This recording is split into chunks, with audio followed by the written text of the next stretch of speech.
और सीधा जो रुख करेंगे अपने सहयोगी विपिन का। विपिन, ये मैराथन समीक्षा बैठक है और अगर हम बात करेंगे नई पर्यटन पॉलिसी की तो उसका प्रेजेंटेशन भी दिया जाएगा और मुख्यमंत्री हेमंत सोरेन का भी मानना है कि पर्यटन के क्षेत्र में रोजगार सृजन के एक अच्छे अवसर मिल सकते हैं, जिसे लेकर पहले आज प्रेजेंटेशन भी दिया जाएगा। मुख्यमंत्री ने पर्यटन विभाग को एक नई पॉलिसी बनाने का निर्देश भी दिया है। आपसे जानकारी चाहेंगे।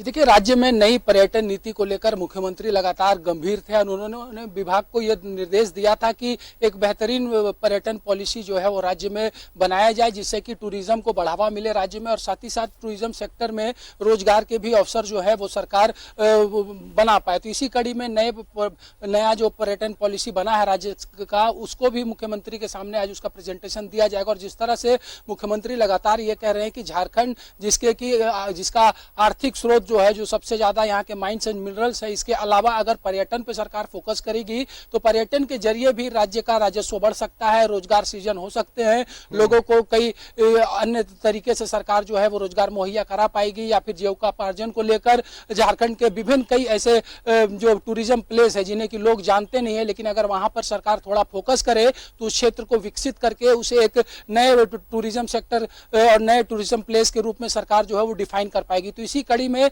ये जो प्रेजेंटेशन है ये होना है मुख्यमंत्री के सामने। 12:30 बजे का समय निर्धारित किया गया है और इस दौरान मुख्यमंत्री इस पॉलिसी से अगर सहमत होंगे तो फिर इसे राज्य में लागू किया जाएगा और इसी पॉलिसी के अंतर्गत झारखंड में टूरिज्म को सरकार जो है वो बढ़ावा देगी। और झारखंड में कई ऐसे हिस्से हैं जो टूरिज्म स्पॉट के तौर पर जाने जाते हैं। पतरातू वैली की हम बात करें, नेतरहाट की बात करें, बहुत ऐसी जगह है और ये एक अच्छी पहल भी हो सकती है विपिन की आप पर्यटन के क्षेत्र में रोजगार के नए अवसर तलाश रहे हैं। जी बिल्कुल, जो जाने माने पर्यटन स्थल झारखंड में है, जहां लोगों का आना जाना दूसरे राज्यों के साथ साथ अन्य देश के अन्य हिस्से से भी होता है, लेकिन इसके बावजूद अभी भी झारखंड में कई ऐसे टूरिज्म प्लेस हैं जहां पर की सरकार अगर फोकस करती है तो एक बड़ी सफलता राज्य को मिल सकती है। एक नए टूरिज्म प्लेस के रूप में ऐसे क्षेत्र जो है वो स्थापित हो सकते हैं। चाहे अगर हम बात करें तो हाल के दिनों में जिस तरह से कई नए इलाके झारखंड में देखने को मिले हैं जहां पर सैलानियों का लगातार जाने का सिलसिला बढ़ रहा है। और इसके अलावा जिस तरह से अगर झारखंड की बात करें, हाल के दिनों में जब मुख्यमंत्री खुद नेतरहाट के दौरे पर थे तो उन्होंने खुद ये बात कहा था कि झारखंड में टूरिज्म सेक्टर में बहुत सारी संभावनाएं हैं और इसलिए सरकार इस ओर फोकस कर रही है। और हाल के दिनों में जब होटल अशोका को लेकर MOU भी हुआ था राज्य सरकार का, तो उस दौरान भी मुख्यमंत्री ने अपने संबोधन में ये स्पष्ट किया था कि टूरिज्म सेक्टर पर सरकार का फोकस है और बहुत जल्द ही टूरिज्म की नई पॉलिसी के साथ सरकार जो है वो आगे बढ़ेगी, जिससे राज्य को एक नई पहचान पर्यटन के क्षेत्र में भी पूरे देश के स्तर पर सरकार दिला पाएगी। जी चलिए, तो हमें भी यही उम्मीद है कि इस क्षेत्र में झारखंड बेहतर करे। यहाँ के जो बेरोजगार युवक है वो इस नीति के तहत वो रोजगार से जुड़े। और एक जो लगातार बात होती रही है झारखंड के अलग अलग हिस्सों की कि यहाँ भी बहुत ही खूबसूरत, बेहद ही खूबसूरत नजारे देखने को मिलते हैं, दूसरे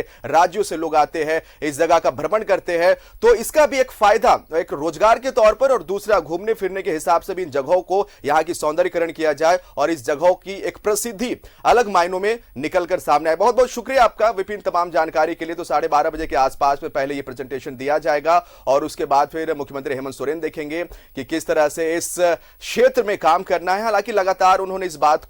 बात पे बल दिया है कि झारखंड के वैसे धरोहर जो लगातार झारखंड के लिए जाने जाते रहे हैं, यहां की पहचान है, झारखंड की ये पहचान है, यहां का एक स्तंभ कह सकते हैं, उसे बढ़ावा मिलना चाहिए। रोजगार के क्षेत्र में अगर इसका कनेक्शन अगर हो जाए टूरिज्म के साथ में तो ये एक तरह से बेहद ही फायदेमंद झारखंड के लिए होगा, क्योंकि यहां पर दूसरे राज्यों से लोग घूमने फिरने के लिए आएंगे और इसके साथ साथ यहाँ की जो बेरोजगार युवक है उन्हें रोजगार भी मिलेगा। तो कई मायनों में ये अहम है ये समीक्षा बैठक। 29 दिसंबर को चूंकि 1 साल का कार्यकाल सरकार का पूरा हो रहा है, पूरी तरह से रोड मैप सरकार चाहती है एक स्ट्रैटेजी में काम करना, जिससे कि ना सिर्फ रेवेन्यू में इजाफा हो बल्कि राजस्व में बढ़ोतरी तो हो ही, इसके साथ साथ रोजगार के जो नए अवसर है वो लोगों को मिल सके।